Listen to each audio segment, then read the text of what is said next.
Больше 100 врачей и медработников в возрасте 60+ работают сегодня в Республиканской клинической больнице на передовой в борьбе с коронавирусом. Напомним, ранее министр здравоохранения России Михаил Мурашко призвал медиков, которые уже вышли на пенсию, привиться и снова встать в ряды, чтобы помогать тем, кто борется с вирусом с самого начала пандемии.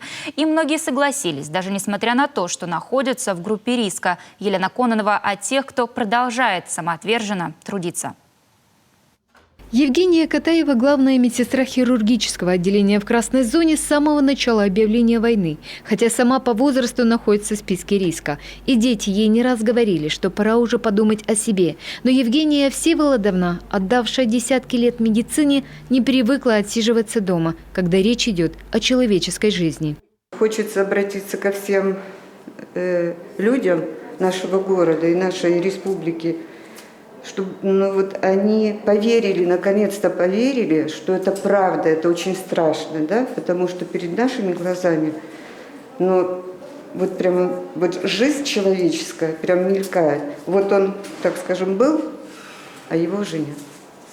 К маске можно привыкнуть, к смерти нет. Когда из жизни уходит еще один больной, девочки ревут навзрыд. С тяжестью на сердце, говорит главная медсестра республиканской больницы Надежда Пипунырова. Она, как никто другой, лучше знает, через что проходят ее коллеги. Особенно те, кто работает вот за этой дверью с красным знаком. Они измотаны, уставшие. А больных все везут и везут.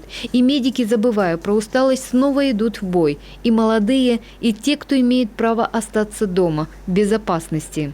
Наверное, отпечаток отложило наше воспитание. Сначала пионеры, потом комсомол, а потом девиз «Один за всех, все за одного», а потом «Кто, если не я?» И так мы продолжаем жить. Тех, кому за 60, в республиканской больнице около сотни. И врачи, и медсестры. В начале пандемии многие из них выходили на самоизоляцию, но долго сидеть не в их правилах, когда коллегам нужна помощь. Перевязочным медсестрам, когда все отделения учреждения стали вдруг инфекционными, пришлось менять профиль работы. Сегодня санпропускники готовят СИЗы для каждой смены.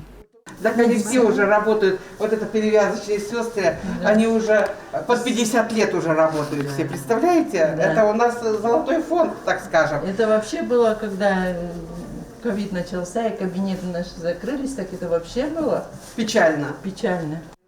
В клинико-диагностической лаборатории КРКБ тоже есть специалисты, которые уже несколько десятков лет трудятся во имя здоровья человека. Но они даже не думали уйти на заслуженный отдых из-за пандемии. Хотя здесь приходится работать буквально на износ. Объем исследований вырос 3 раза. В день через лабораторию проходят по 250-300 человек.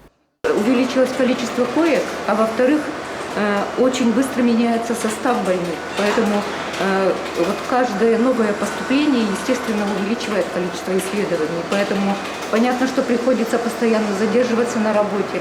В свое время, будучи еще молодыми специалистами, они равнялись на старших коллег, которые научили их просто любить свою профессию и быть ответственными. Теперь они своим самоотверженным трудом подают пример для нынешнего поколения. Можно бесконечно говорить высокопарные слова о профессиональном долге и героизме. Нет, они просто работают на совесть. Елена Кононова, Артем Соколов, телеканал Юрган.